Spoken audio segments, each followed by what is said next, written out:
Inovasi kandang ternak sistem baterai galvanis. Pasti ada hal yang ingin kita tanyakan terkait keuntungan lebih dalam pemakaian ataupun penggunaan dari kandang yang memiliki kawat dan juga kandang bambu seperti yang diuntaikan dari rekan-rekan narasumber kita tadi. Saya kembali ke Bang Arif nih Bang, kalau keuntungan dari kandang seperti yang menggunakan kawat ataupun sistem baterai galvanis ini dengan bambu ini seperti apa?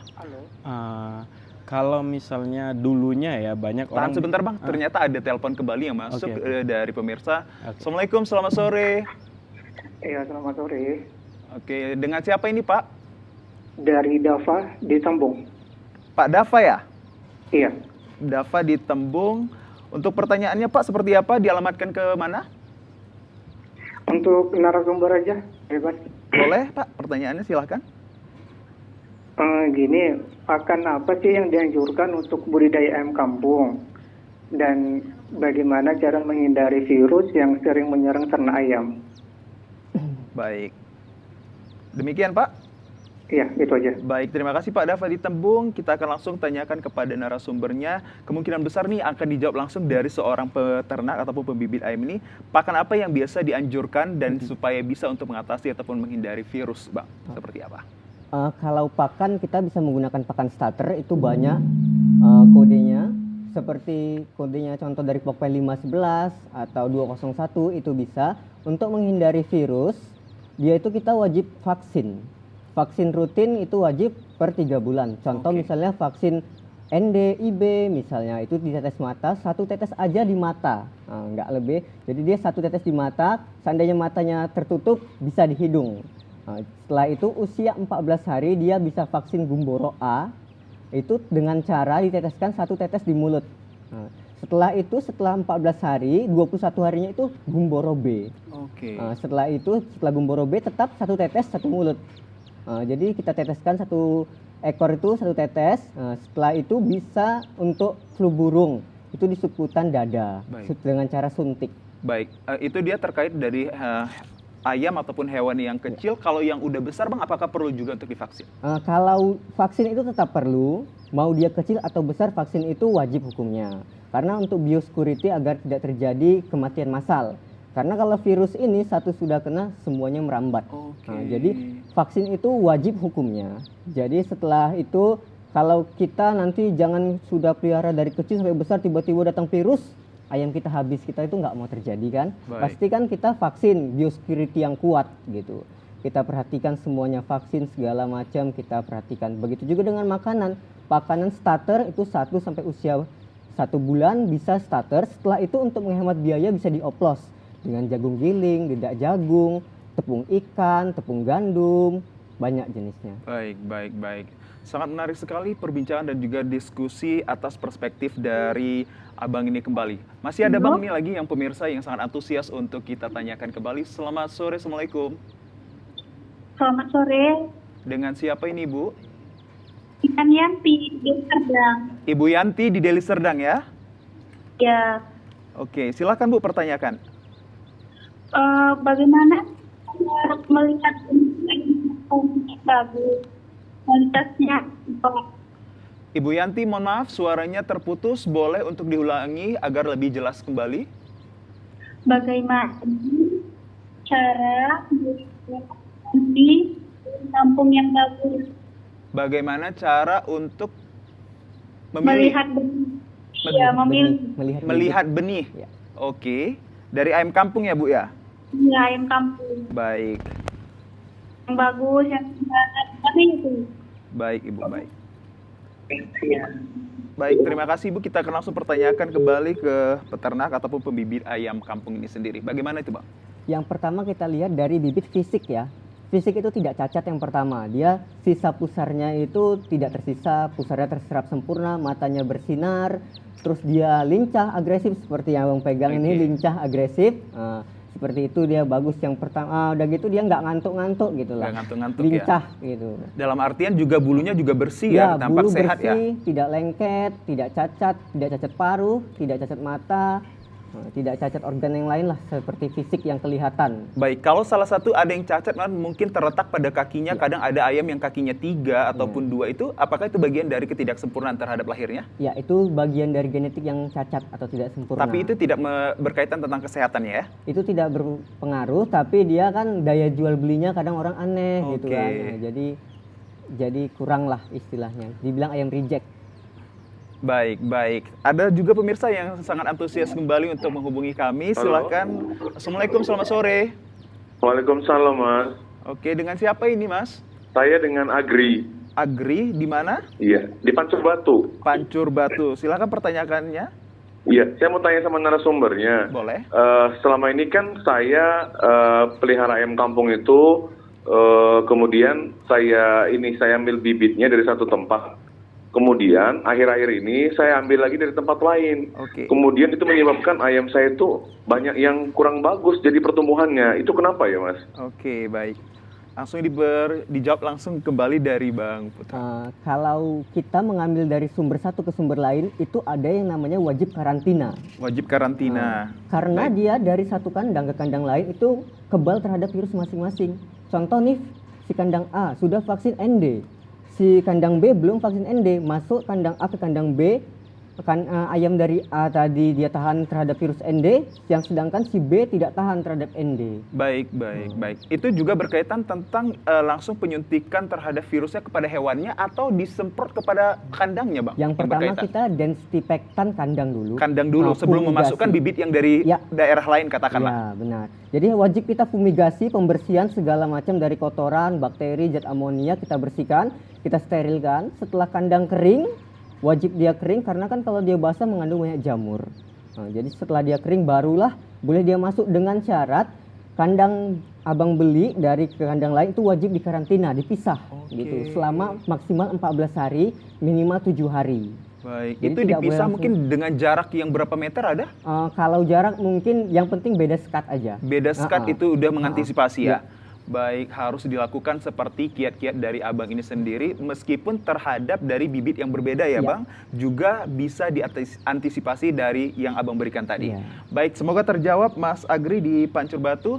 Baik, pemirsa, sembari kita menunggu telepon dari masyarakat luas yang sangat antusias, Bang, atas kehadiran abang dan judul tema kita hari ini, Inovasi Kandang Ternak Sistem Baterai Galvanis. Saya ingin lanjut lagi kembali diskusi kepada Bang Arif ini. Bang, kalau kita lihat mungkin keuntungan tadi masih berkaitan tentang keuntungan dari penggunaan yang seperti kawat dan juga bambu ini, apa Bang yang menjadi keuntungannya? Kalau yang bambu tadi, satu waktu ya.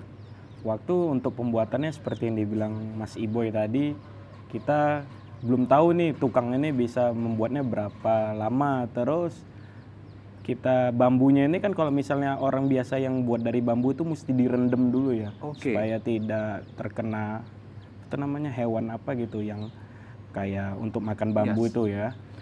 Terus kalau misalnya si bambu tadi ini berat, Bang. Oke. Jadi nilainya ini sebenarnya kalau kandang galvanis ini dia si kandang ini bisa dibongkar pasang, terus dia lebih kuat, Fleksibel, bisa dibawa kemana saja. waktu bisa lebih cepat untuk supaya kandang ini beroperasi. Baik, kan sebentar seperti Bang. itu. Masih ada masyarakat yang sangat antusias atas tema kita dan juga kehadiran Anda ini. Assalamualaikum, selamat sore.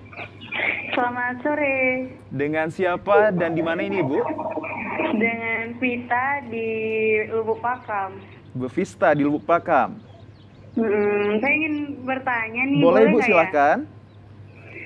Kira-kira untuk modal untuk membangun suatu usaha bagi pemula itu kira-kira berapaan ya? Agar saya ketika memulai usaha itu tidak merugi-rugi besar gitu. Gimana ya? Baik, apa saja yang harus diketahui bagi seorang pemula untuk memulai usaha seperti ini ya, Bu?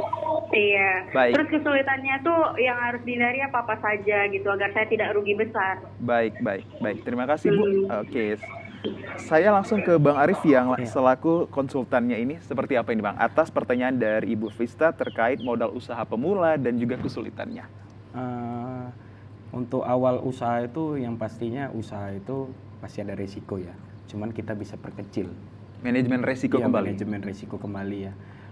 Kalau untuk modalnya untuk ayam kampung ini per 100 ekornya itu dari pakan, bibit, vaksin, vitamin, itu range-nya dari 30 sampai 35.000 per kilonya. Oke. Oke, dengan nilai jual mungkin per kilonya di pasaran sekarang 55 lah, 55.000 per kilo ya. Jadi masih menjanjikan sekali gitu kan, untuk apalagi yang mau ternak di rumah-rumah saja kan gitu kan, nilai tambah bisa dimakan sendiri juga kan. Baik. Ini salah satu contohnya ya Bang untuk yang tadi ya. Iya, ini bibitnya.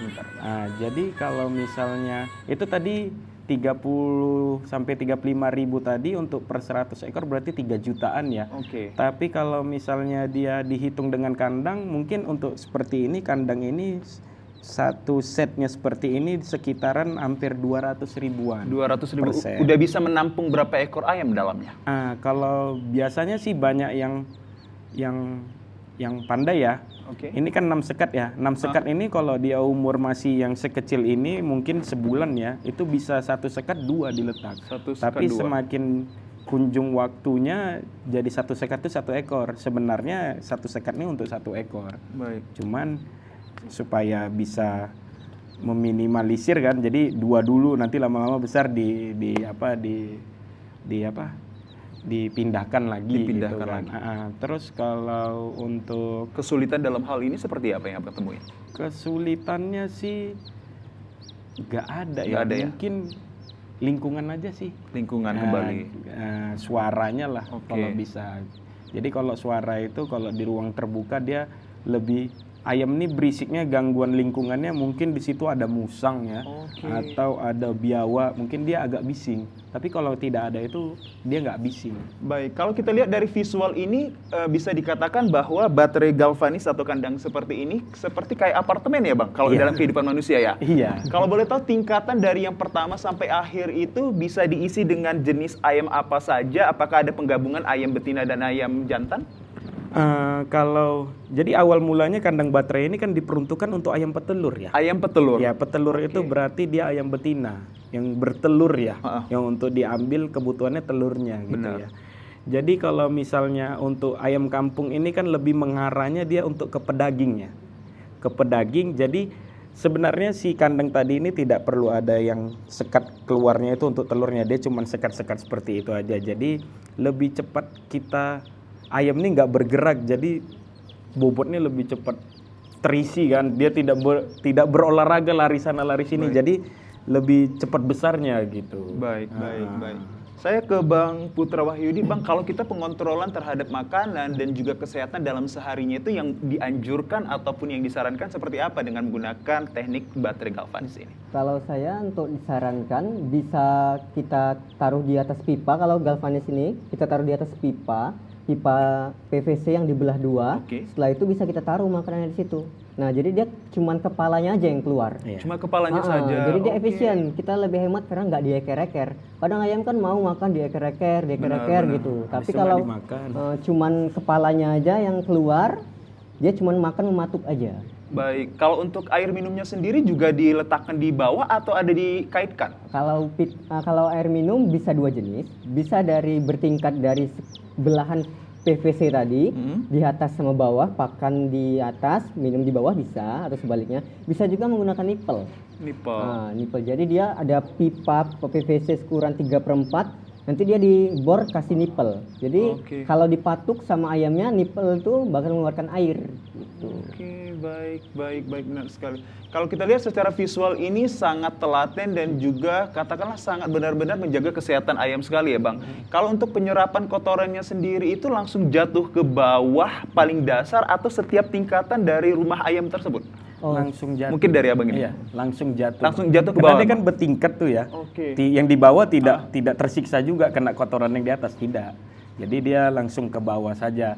Jadi dulu banyak sih macam-macamnya. Ada yang tidak mau repot, di bawahnya diletak ternak lele. Oke. Ada yang mau dia jadi nilai ekonomisnya dia mau jual kotorannya lagi gitu. Ada 2 versi itu. Baik, kalau boleh tahu dari abang selaku konsultan peternak yang membawa tentang inovasi ini, ada berapa jenis model yang bisa kita gunakan untuk menghasilkan ternak yang baik? Modelnya banyak sih, ada dua sih sebenarnya. Dua. Yang satu kandang postal, satu kandang baterai. Kandang seperti postal ini. itu seperti apa? Kandang postal itu seperti kandang umbaran yang memang ruangan, contoh 3x4 itu ayam tuh dilepas di situ, dikasih makan di situ, diberikan alas tanah, sekam dan batu kapur ya. Terus nanti dikasihkan fermentasi lah supaya bisa menghasilkan makanan tambahan untuk si ayam. Tapi kalau yang kandang umbaran itu kita tidak bisa melihat si ayam ini tumbuh kembangnya sama nggak, makan nggak, sakit nggak. Baik. Tapi kalau di sini dia bisa kita kontrol. Baik. Dan kalau umbaran ini di waktu manennya dia agak ribet. Baik. Karena ayam tuh kita kejar-kejar kan, kalau di sini kan tinggal ambil. Dan yang kedua kalau dia di kandang ini harusnya dia kalau di kandang umbaran itu bisa tidak rata ya, ada yang sekilo, ada yang 9 on, ada yang sekilo lebih. Kalau di sini kita bisa sortir. Kalau udah sekilo ya udah kita ambil aja karena kebutuhannya kan kebanyakan sekilo tuh ya. Tergantung harinya lah. Ada kadang hari besar tuh butuhnya sekilo lebih, ada sekilo, ada di bawah sekilo. Kalau memang kebutuhannya hari ini sekilo ya udah kita ambil aja, kita jual.